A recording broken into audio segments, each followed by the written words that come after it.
अरे मेरे क्लास 8 के धुरंधरों, मैं हूं आपका अपना सौरभ भैया। बाबू, आ गई है आपकी नई नवेली 8 ग्रेड अभ्यास पुस्तिका। आज हम अपनी इस क्लास 8 सामाजिक विज्ञान की एकदम नई बुक 2026-27 का श्री गणेशा करेंगे। हम डिकोड करेंगे अपना अध्याय एक, प्रारंभिक कथन, कैसे, कब और कहाँ। आज हम बिना रट्टे एकदम देसी स्टाइल में इसके सभी प्रश्नों का धुआं धुआं करने वाले हैं। तो निकाल लो अपनी चकाचक अभ्यास पुस्तिका। चलिए मचाते हैं भोकाल। प्रश्न एक, ब्रिटिश शासन काल के प्रथम और अंतिम गवर्नर जनरल थे। बाबू, जब भी कोई नई दुकान खुलती है तो हम अक्सर पूछते हैं ना कि इसका सबसे पहला मालिक कौन था और आखिरी कौन। बस अंग्रेजों की इस ईस्ट इंडिया कंपनी वाली दुकान के पहले और आखिरी मैनेजर यानी गवर्नर जनरल का नाम ही तो यहाँ पूछा गया है। सही जवाब है ए, वॉरेन हेस्टिंग्स और लॉर्ड माउंटबेटन। अंग्रेजों का पहला गवर्नर जनरल वॉरेन हेस्टिंग्स था, जिसने यहाँ रूल शुरू किया था, और आखिरी लॉर्ड माउंटबेटन था, जिसने बोरिया बिस्तर समेटकर हमें आजादी दी। प्रश्न दो, ए हिस्ट्री ऑफ ब्रिटिश इंडिया पुस्तक के लेखक थे। अब बाबू, सोचो कोई विदेशी आपके घर कभी आया भी ना हो, लेकिन आपके ही घर वालों के बारे में एक पूरी मोटी किताब लिख डाले। इस जेम्स मिल भाई साहब ने भी बिल्कुल यही किया था। स्काउटलैंड में बैठे बैठे इंडिया के इतिहास पर पूरी की पूरी किताब छाप दी। सही option C, James Mill. James Mill ने ही a history of British India नाम की भारी भरकम किताब लिखी थी, जिसमें उसने भारत के इतिहास को हिंदू, मुस्लिम और ब्रिटिश इन तीन हिस्सों में बांट दिया था। प्रश्न तीन, जब किसी देश पर दूसरे देश के द्वारा दबाव पूर्वक आर्थिक, सामाजिक और राजनीतिक परिवर्तन किए जाते हैं तो इस प्रक्रिया को कहा जाता है। बाबू, सोचो अगर कोई मोहल्ले का दादा जबरदस्ती किसी कमजोर के घर में घुस जाए, उसके पैसों पर कब्जा कर ले और उस घर में अपने नियम चलाने लगे, तो उसे क्या कहेंगे? सही जवाब है सी, औपनिवेशीकरण। जब अंग्रेजों ने भारत पर कब्जा करके यहाँ अपनी मर्जी से सारे नियम बदले और हमारा पैसा लूटा, तो इस पूरी गुंडागर्दी वाली प्रोसेस को औपनिवेशीकरण कहते हैं। प्रश्न चार, महत्वपूर्ण दस्तावेजों को सुरक्षित रखा जाता था।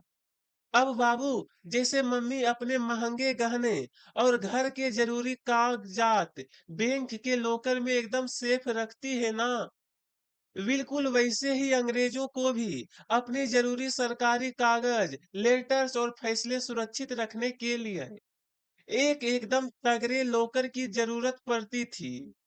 सही जवाब है बी, अभिलेखागार। ये वो स्पेशल रिकॉर्ड रूम या बिल्डिंग होती है जहां पुराने ऐतिहासिक और बहुत ही जरूरी सरकारी दस्तावेजों को सालों साल हिफाजत से रखा जाता है। प्रश्न पांच, जनगणना कितने वर्षों के अंतराल में होती है? लो भाई, लो भाई, हम अपना बर्थडे तो हर साल मना लेते हैं, लेकिन भारत जैसे इतने बड़े देश में हर एक इंसान के घर जाकर गिनती करना कोई एक दो दिन का काम थोड़ी है। इसलिए सरकार देश की इस महा अटेंडेंस को हर साल ना करवा कर एक फिक्स लंबे टाइम के बाद करवाती है। सही जवाब है बी, 10 वर्ष।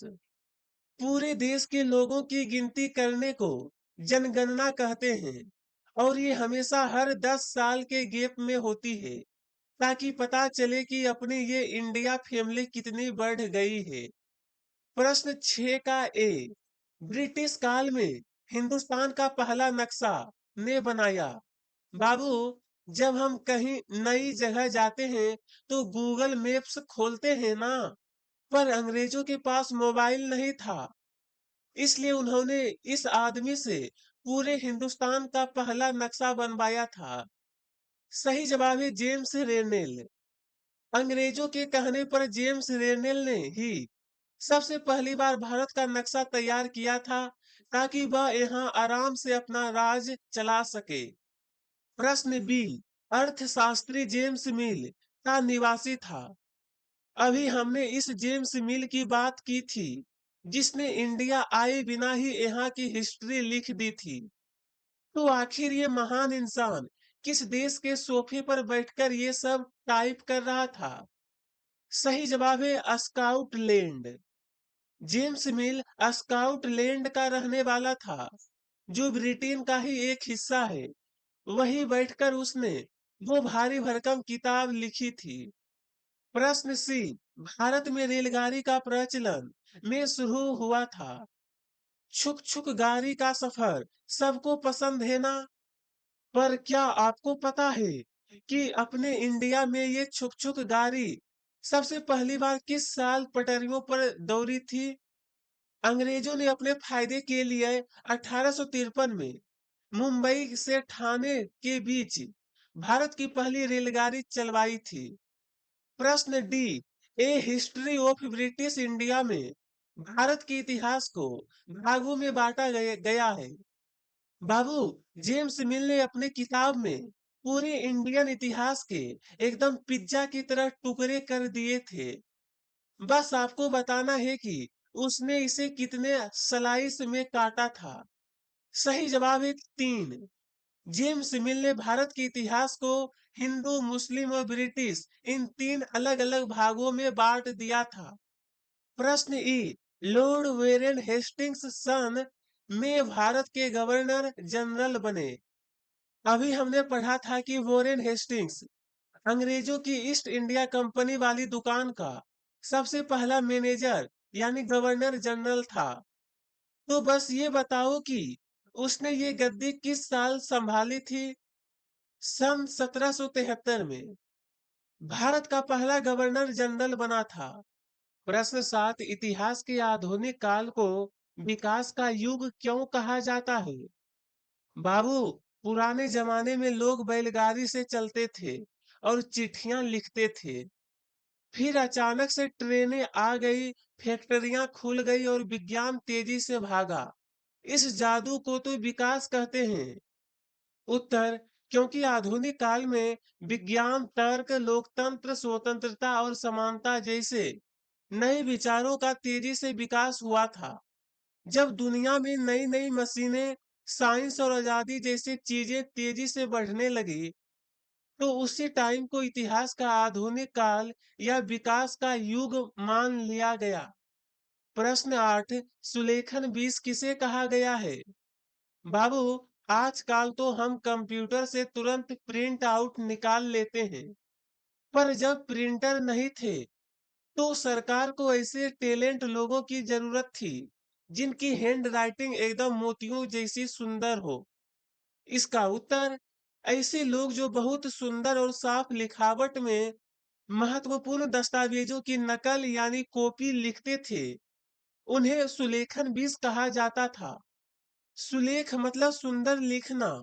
ये वो टैलेंट लोग थे जो बिना किसी गलती के सरकारी कागजों को एकदम डिजाइनदार तरीके से अपने हाथों से लिखते थे। प्रश्न 9, अभिलेखागार में आप क्या-क्या देख सकते हैं? बाबू, जैसे आपके फोन की गैलरी में पुरानी फोटो और चैट्स एकदम सेफ रहती है ना, वैसे ही अभिलेखागार सरकार की पुरानी गैलरी है, जहां 100-200 साल पुराने खत और फैसले रखे जा होते हैं। इसका उत्तर, अभिलेखागार में हम सरकारी प्रांतीय अधिकारियों द्वारा भेजे गए पुराने पत्र, ज्ञापन, रिपोर्ट और विभिन्न महत्वपूर्ण ऐतिहासिक दस्तावेज देख सकते हैं। यहाँ आप पुराने जमाने के सरकारी लेटर्स, कोर्ट के फैसले और बड़े अधिकारियों की लिखी हुई डायरियां एकदम असली हालत में देख सकते हैं। प्रश्न 10, इतिहास को तारीखों से क्यों जोड़ा जाता था? अब बाबू, पहले के जमाने में इतिहास का मतलब सिर्फ राजा महाराजाओं की जिंदगी होती थी। राजा कब पैदा हुआ, कब उसकी शादी हुई और कब उसने कौन सी लड़ाई लड़ी, बस यही सब गिनते रहते थे। इसका उत्तर, पुराने समय में इतिहास का मतलब सिर्फ बड़े राजाओं, उनके युद्धों, ताजपोशी और शादी की बड़ी घटनाओं से था। इसलिए इसे याद रखने के लिए तारीखों से जोड़ा जाता था, क्योंकि इतिहास में सिर्फ राजाओं की लड़ाइयों और उनके राज्याभिषेक का ही महत्व था। इसलिए उन्हें याद रखने के लिए तारीखें रटाई जाती थी। प्रश्न 11, छपाई की तकनीक के प्रसार से जनता को क्या-क्या लाभ हुए?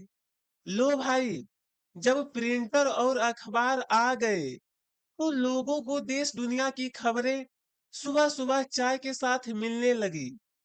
नए विचार फैलने लगे और लोग अपने हक के लिए आवाज उठाने लगे। इसका उत्तर, छपाई की तकनीक से अखबार छपने लगे। महत्वपूर्ण नेताओं व विचारकों के विचार जनता तक पहुंचे और समाज में विभिन्न मुद्दों पर खुली चर्चा होने लगी। अखबार और किताबें छपने से आम लोगों तक नई बातें और आइडिया बहुत आसानी से पहुंचने लगी, जिससे लोग जागरूक और स्मार्ट हो गए। प्रश्न बारे औपनिवेशीकरण से क्या आशय है? बाबू, अभी हमने एमसीक्यू में मोहल्ले के दादा वाली गुंडागर्दी की बात की थी ना। बस उसी को एग्जाम में कैसे प्रॉपर परिभाषा में लिखना है, वो अब हम यहाँ झटपट लिखेंगे। इसका उत्तर, जब एक देश पर दूसरे ताकतवर देश के दबदबे से वहां राजनीतिक, आर्थिक, सामाजिक और सांस्कृतिक बदलाव आते हैं, तो इस प्रक्रिया को औपनिवेशीकरण कहा जाता है। जब कोई ताकतवर देश किसी कमजोर देश पर कब्जा करके उसके सारे नियम, पैसे और समाज को जबरदस्ती बदल देता है, तो वही औपनिवेशीकरण कहलाता है।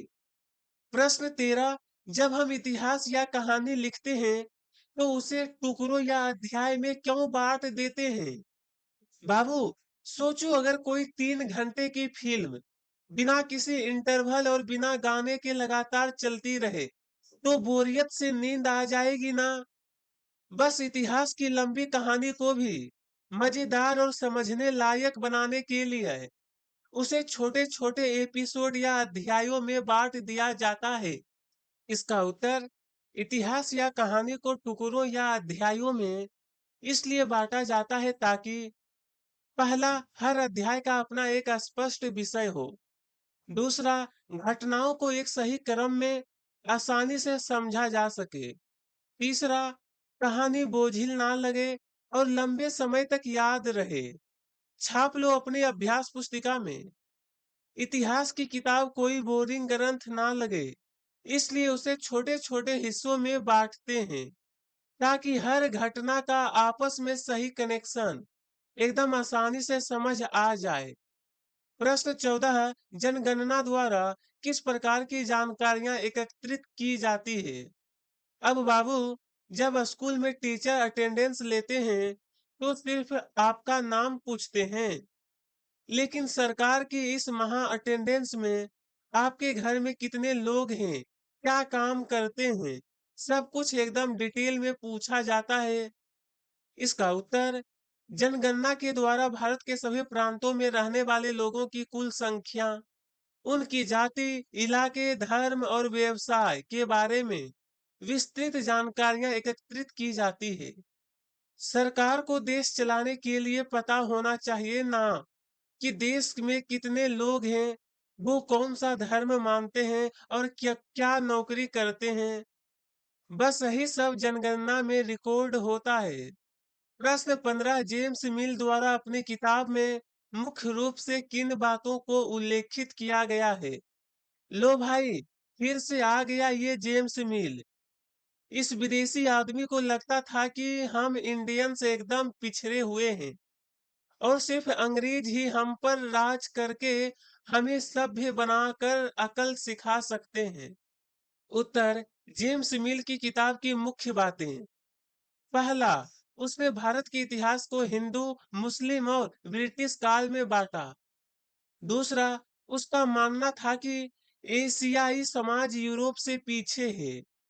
तीसरा, वह मानता था कि सिर्फ ब्रिटिश शासन ही भारत को सभ्यता का रास्ता दिखा सकता है। जेम्स मिल की सोच एकदम अंग्रेजों वाली थी। उसे लगता था कि अंग्रेजों के आने से पहले भारत में सिर्फ अंधकार था और ब्रिटिश राज ही इंडिया का विकास कर सकता है। प्रश्न 16, औपनिवेशिक शासन के दौरान सर्वेक्षण के क्या उद्देश्य थे? बाबू, अगर आपको किसी नई बिल्डिंग पर कब्जा करना हो, तो पहले उसकी हर दीवार और रास्ते की जासूसी करोगे ना? अंग्रेजों ने भी भारत पर अच्छे से राज करने के लिए यहाँ के चप्पे चप्पे की जासूसी करवाई थी।